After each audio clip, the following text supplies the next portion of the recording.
আজকে আমি আমার সমস্ত চুল কেটেই ফেলবো। সো হ্যালো গাইস, কেমন আছো তোমরা সবাই? আমি অর্পিতা। আমার নতুন আরেকটি ব্লগে তোমাদের অনেক অনেক স্বাগত। প্রচণ্ড গরম পড়েছে, আর এই গরমে থাকতে না পেরে আমি আমার চুলটা একদম গোড়া দিয়ে কেটে ফেলবো। তো যাই, সেই মতো চুল কাটতে হবে। কাঁচিটা নিয়ে আসি। আমার শাশুড়ির ঘরে আছে কাঁচিটা, ওনারই কাঁচি। তো এ দেখো, আমার শ্বশুর এখানে বসে পেপার কাটছে, কারণ ঠোঙা তৈরি করবে। আর আমার বর এখানে কাজ করছে, আজকেও কাজে যায়নি, ওয়ার্ক ফ্রম হোম করবে।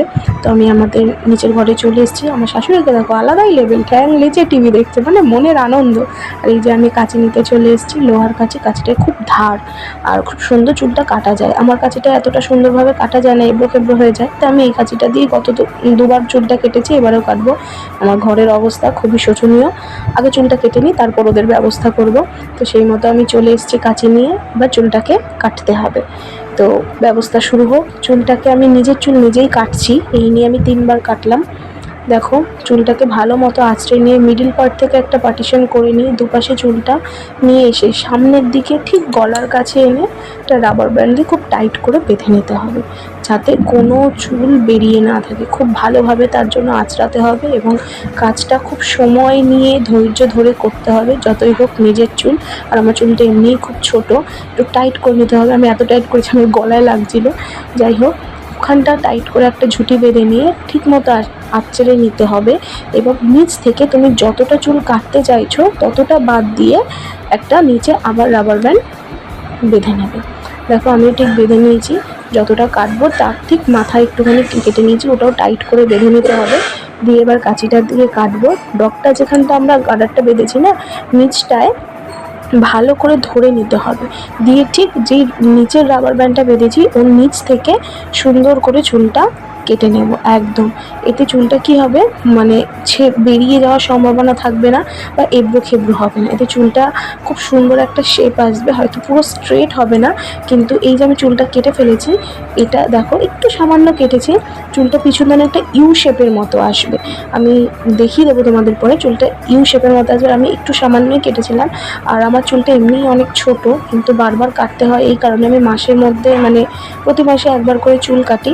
কারণ হচ্ছে গিয়ে আমার চুলটা খুব বাজেভাবে নষ্ট হয়ে যায়। মানে কীরকম, তোমার চুলটা আমার সমানভাবে বাড়ে না, ডগটা খুব বাজে হয়ে যায় এবং ফেটে যায়, যার জন্য চুলটা পুরো ড্যামেজ হয়ে যায়, নষ্ট হয়ে যায়। তাই আমি মানে বারবার পার্লারে গিয়ে টাকা খরচা করে কাটার থেকে নিজেই একটুখানি সামান্য করে এরকম টুকটুক করে কেটে নিই। চুলটা আমার কাটাও হয়ে গেছে। আর চুলটা এবার একটু ভালো মতো আঁচড়ে নেব। দেখো, এমনিই আমার চুলটা ছোটো, তো একটু একটু করে কাটি। আর কখনোই আমার চুলটা অনেকটা বড় হয়নি, যেটা আমার অনেক আফসোস লম্বা চুলের, কিন্তু কি আর করা যাবে, হয় না।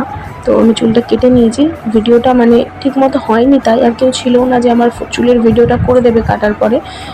পিছনে কিন্তু দেখতে খুব সুন্দর লাগে, যে দেখে সেই বলে তুই একা চুল কেটেছিস, খুব ভালো হয়েছে। কিন্তু এই চুলটা কাটার পর আমি সামনে থেকে একটু লেয়ার কেটে নিয়েছিলাম সেম প্রসেসেই, কিন্তু ওটা আমি ভিডিওটা করতে পারিনি। যাই হোক, চুলটা আমার কাটাও হয়ে গেছে, আর নিচে যে ডগটা ফেটে গেছিলো সেটাও রিমুভ হয়ে গেছে। তো এখন দেখতে ভালোই লাগছে। আরও কাটলাম, কারণ সামনেই আমার বিয়েবাড়ি আছে, তো সেজন্যই চুলটাকে একটু ভালো শেপ দিতে হবে, যাতে ছাড়লে পিছন দিয়ে দেখতে খারাপ না লাগে। তো যাই হোক, চুল কাটা হয়ে গেছে। তো এবার চুলটাকে বেঁধে নিচ্ছি। বাঁধা হয়ে গেছে। আর চান করে উঠে বাঙালি মহিলাদের যেটা সিঁদুর পরতে হয়, বাঙালি না হিন্দুদের, তো যাই হোক পরিনি, ওটাই পরে নিলাম একটু, নাহলে আবার সবাই বকা দেবে। চান করে উঠে পড়তে হয়, যেটা নিয়ম। তো যাই হোক, আমার সব কাজ হয়ে গেল, চুল কাটাও কমপ্লিট। এবার যেগুলো ছাদ দিয়ে এনেছিলাম ওগুলো গুছিয়ে নিচ্ছি। এই সেই আমার বিখ্যাত কাজের ড্রেস, যেটা আগেই গুছিয়ে সাইড করে রাখতে হবে। এগুলো তখন আমি ছড়িয়ে রেখেছিলাম, কারণ রোদ থেকে এনেই আমি জামার সাথে সাথে গুছাই না, কারণ জামা কাপড়গুলো গরম থাকে, ওগুলো গুছিয়ে রাখলে না সে একটা ভেপে যায়, আর বিচ্ছিরি একটা গন্ধ হয়ে যায়। ওই জন্য আমি কিছুক্ষণ ওদেরকে পাখার তলায় মেলে রাখি, যাতে নর্মাল রুম টেম্পারেচারে চলে আসে।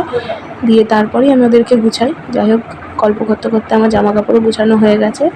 এরপরে সমস্ত কাজ আমার কমপ্লিট। ড্রেসটাও ব্যাগে ভরে নেব, কারণ এটা ভুলে গেলে আমার কাজে প্রবলেম হয়ে যাবে প্রেজেন্ট দেওয়া। তো আজকের মতো ভিডিওটা এইটুকুই। সবাই ভালো থাকবে, সুস্থ থাকবে।